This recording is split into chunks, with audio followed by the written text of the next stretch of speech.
Hi guys! For today's video ay magluluto muna tayo ng chicken manchurian.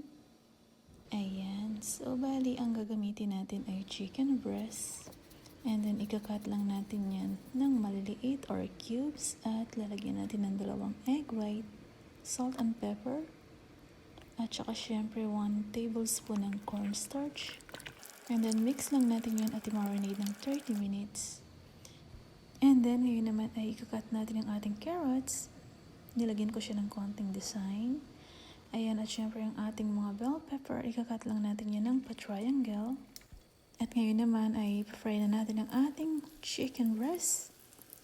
Ayan guys, so wait lang natin yan na medyo mag-brown.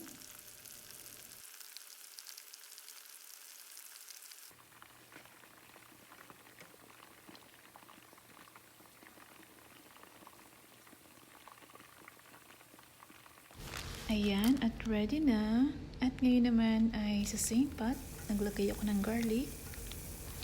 At syempre ang ating onion.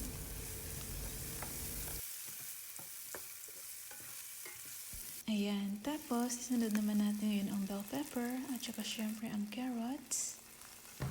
Ayan, mix lang natin yan. At maya-maya pa ay ilagay na rin natin ang 1 tablespoon soy sauce. Siyempre ang ating 1 teaspoon oyster sauce at 1 teaspoon sugar. Konting tubig. Siyempre lagyan natin yan ng paminta.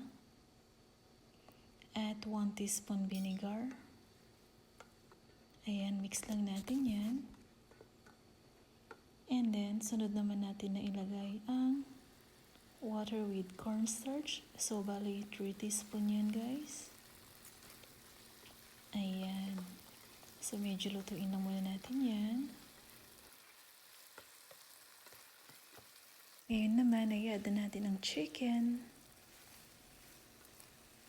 Ayan guys. So, ganun lang kadali.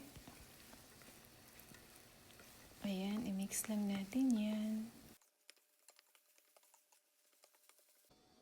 And now it's ready.